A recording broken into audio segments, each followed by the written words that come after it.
Hello students, welcome to all of you on school CPIS YouTube channel. I'm Abhishek Tiwari. I'm welcome you all on this YouTube channel. So students, this is the second lesson, the second video which I'm going to provide you right here. So keep on watching. In the last video I have given you the details of the story which was named his first flight. In it I told you about the young seagull, how she was afraid of flying, and later how she in just such an imitation of a piece of fish, how she began to eat, how she began to dive into the down to the sky, and later she knew how to fly into the sky, and how just to dive on the surface of the water and to have its prey. So students, last day we have studied how her mother's small temptation created an entire drive in his body, in the seagull's body, and how he began to understand, or how he began just to flight into the sky. Initially when he dived off, he found that things was difficult for him. Initially it seems like हर किसी को लगता है कि हर चीज़ difficult है, शुरुआत हमेशा difficult होती है, पर listen one thing, अंत हमेशा बेहतर होता है. Okay, that is the same message that is conveyed by this story. Okay, so let's see the story further, what happened after. Okay, so next let's begin it. Then he completely forgot that he had not always been able to fly. Okay, so mean the seagull, he completely forgot, वो एकदम से भूल गया कि कभी वो वो डरा करता था, कभी वो अनेबल था फ्लाई करने में. आज उस चीज़ को भूल चुका था, because that was his past. And now in present he was able to fly, he was dive into the sky, okay, and commanded himself to dive. Okay, he commanded himself to dive. Okay, he commanded himself to dive. उसने अपने आप को control किया कि कैसे वो dive कर सकता है, and shore कैसे पानी के ऊपर से चल सकता है, and curve कैसे मुड़ सकता है, shrieking shrilly, और कैसे वो एक हार्श साउंड में कैसे वो श्रिंक कर सकता है, मतलब चीख सकता है. Everything he did. Now the start of anything seems like difficult. कभी कभी क्या होता है बच्चों कि जो शुरुआत होती है वो थोड़ी मुश्किल लगती है. शुरुआत हमें थोड़ी मुश्किल लगती है, आप सब के लिए है. आप अभी स्टार्ट कर रहे हैं पढ़ना, कुछ बच्चों को ऐसा लगेगा that the things are not easy, हमें पढ़ने में मन नहीं लग रहा है, हमारी चीज़ें बेहतर नहीं हो रही हैं. But it nevertheless you need not to be worried. Okay, क्योंकि जैसे ही आप आगे बढ़ेंगे, the way you go forward, you will find that things become easy for you and you will start entertaining them all. Okay, so the same happened with the seagull. Now he was entertaining everything. He saw a vast green sea beneath him. उसने एक बड़ा हरा समुद्र अपने नीचे देखा. With little ridges, जिसमें छोटी छोटी ridges, ऐसे पहाड़ की टुकड़ियाँ निकली थी. Okay, moving over it, उसके ऊपर से वो मूव करता है. And he turned his beak sideways and carved amusedly. Okay, और वो अपनी बीक को ऐसे साइडवे करता है, एक साउंड की साउंड क्रिएट करता है, अम्यूजमेंट से, बड़ी खुशहाली से एक साउंड क्रिएट करता है. Okay, his parents and his brother and sister had landed on this green flooring ahead of him.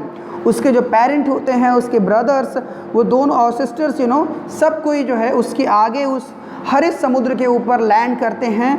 Flooring ahead of him, उसके आगे ही नीचे सरफेस पे फ्लोर आप करते हैं. They were beckoning off to him. Okay, वो उसको बेसिकली बेकनिंग करते हैं, उसको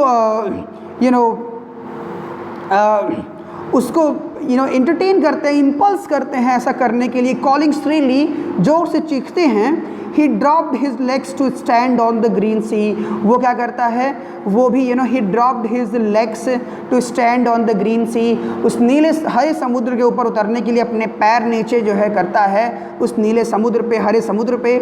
और his legs sank into the it, लेकिन as he was amateur up to now, अभी तक वो अमेच्योर है, इसलिए जो उसके लेग्स होते हैं वो पानी में शंक हो जाते हैं, डूब जाते हैं।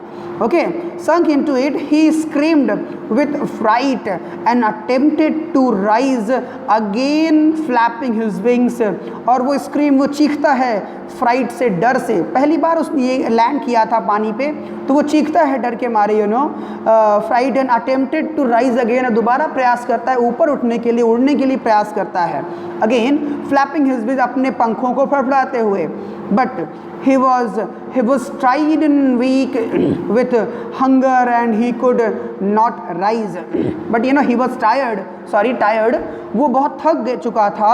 he was weak with hunger, कमज़ोर हो चुका था क्योंकि उसने 24 घंटे से कुछ खाया नहीं था। and he could not rise, और अपनी स्ट्रेंथ को इस्तेमाल नहीं कर पाया, अपनी स्ट्रेंथ को मास्टर नहीं कर पाया और ऊपर उठ नहीं पाया पानी के सरफेस से। एग्जॉस्टेड, एकदम थका हुआ सा, बाई द स्ट्रेंज एक्सपीरियंस, जो एक स्ट्रेंज एक्सपीरियंस था उसके जीवन का, ये पहला जो लर्निंग था फ्लाइट का, उस चीज़ से वो एकदम से थक चुका था। His feet sank into the green sea, उसका पैर उस ग्रीन सी में डूब सा गया। And then his belly touched, उसके बाद उसका जो पेट वाला हिस्सा होता है वो टच कर गया पानी को। एंड ही सैंक नो फर्दर, और वो उसके आगे अब और नहीं डूबा। Okay, so he was floating on it, वो पानी के ऊपर तैर रहा था। एंड अराउंड हिम, और उसके चारों तरफ, हिज फैमिली वॉज स्क्रीमिंग, खुशी से उसका पूरा परिवार जो है उसके चारों तरफ वो घूम रहा था, वो नाच रहा था खुशी के मारे। ओके, प्रेजिंग हिम, उसको एडोर कर रहे थे, उसकी प्रशंसा कर रहे थे। And there beaks were offering his scraps of dog fish, और बाकी जो फैमिली मेम्बर्स थे उनकी चोंच जो है वो उसको ऑफ़र कर रही थी, जो खाने की टुकड़े थे, स्क्रैप्स थे, टुकड़े थे डॉग फिश के, वो उन सब लोग उसको ऑफ़र कर रहे थे खाने के लिए। Because he now got victorious in his journey, in his learning, he had made his first flight, and definitely he had made his first flight. Okay, so this was the first thing that the boy that the seagull tried, and he got successful in it. Okay, so there's a learning behind students, इसके पीछे एक knowledge है, एक learning है, एक moral है। हर एक शुरुआत कठिन होती है, बट अंत उतना ही प्लेजरसम होता है, उसका अंत उतना ही प्लेसिड और उतना ही जॉयफुल होता है। So this is what the explanation of this lesson student, we have successfully attempted this, and this is what the end of this first part. Okay, so there's some question and answers you have to attempt.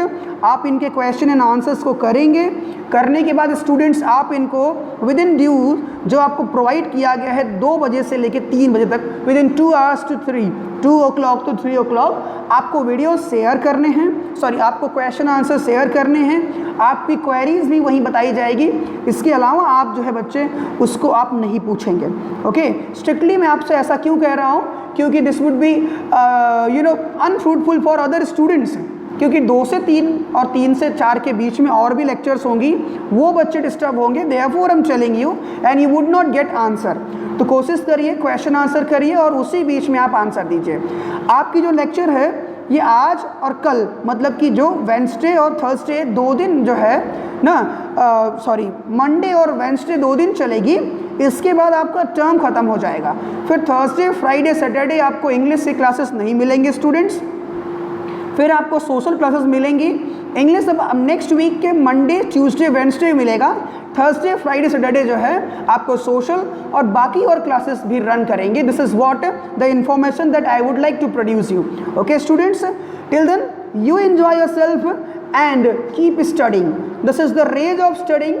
एक प्रिलेवेंस mode है, आप भी on हो जाइए, पढ़िए और seriously पढ़िए, question answer करिए और उसको टाइमली सेंड करिए, जिससे कि टीचर्स को भी हेल्प मिले, वो भी ढंग से कर सकें।